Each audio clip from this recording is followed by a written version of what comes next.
की क्षमता है, जिसके श्रमिकों के बाहुबल में देश को नई ऊंचाई पर ले जाने का सामर्थ्य है, उस पूर्वी हिस्से का विकास बहुत आवश्यक है। पूर्वी भारत के विकास से ही देश का संतुलित आर्थिक विकास संभव है।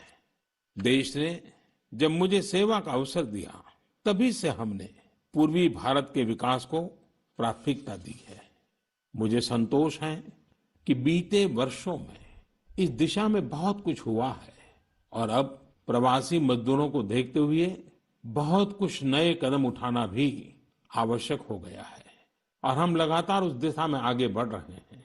जैसे कहीं श्रमिकों की स्किल मैपिंग का काम हो रहा है, कहीं स्टार्टअप्स इस काम में जुटे हैं, कहीं माइग्रेशन कमीशन बनाने की बात हो रही है।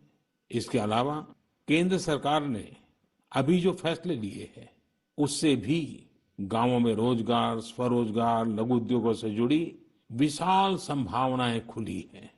ये फैसले इन स्थितियों के समाधान के लिए हैं, आत्मनिर्भर भारत के लिए हैं।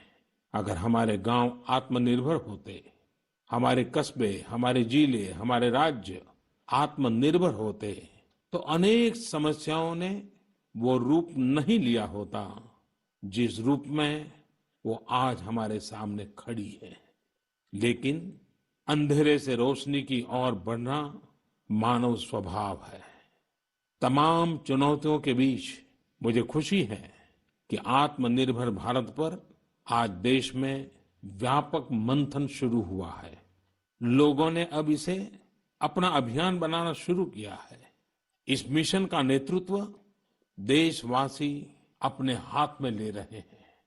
बहुत से लोगों ने तो ये भी बताया है कि उन्होंने जो जो सामान उनके इलाके में बनाए जाते हैं, उनकी एक पूरी लिस्ट बना ली है। ये लोग अब इन लोकल प्रोडक्ट्स को ही खरीद रहे हैं और वोकल फॉर लोकल को प्रमोट भी कर रहे हैं। मेक इन इंडिया को बढ़ावा मिले, इसके लिए सब कोई अपना अपना संकल्प जता रहा है।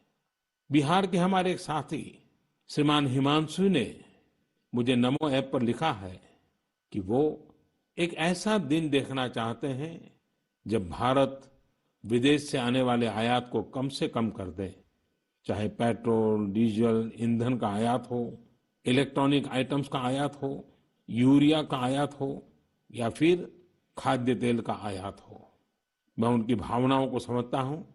हमारे देश में कितनी ही ऐसी चीजें बाहर से आती हैं जिन पर हमारे ईमानदार टैक्स पेयर्स का पैसा खर्च होता है, जिनका विकल्प हम आसानी से भारत में तैयार कर सकते हैं।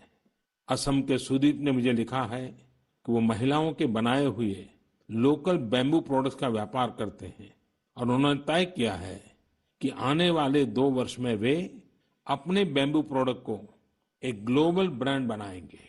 मुझे पूरा भरोसा है आत्मनिर्भर भारत अभियान इस दशक में देश को नई ऊंचाई पर ले जाएगा।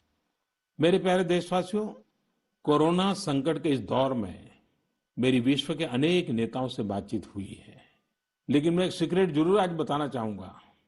विश्व के अनेक नेताओं की जब बातचीत होती है तो मैंने देखा इन दिनों उनकी बहुत ज्यादा दिलचस्पी योग और आयुर्वेद के संबंध में होती है। कुछ नेताओं ने मुझसे पूछा कि कोरोना के इस काल में ये योग और आयुर्वेद कैसे मदद कर सकते हैं। साथियों, अंतर्राष्ट्रीय योग दिवस जल्द ही आने वाला है। योग जैसे जैसे लोगों के जीवन से जुड़ रहा है, लोगों में अपने स्वास्थ्य को लेकर जागरूकता भी लगातार बढ़ रही है। अभी कोरोना संकट के दौरान भी ये देखा जा रहा है कि हॉलीवुड से हरिद्वार तक घर में रहते हुए लोग योग पर बहुत गंभीरता से ध्यान दे रहे हैं।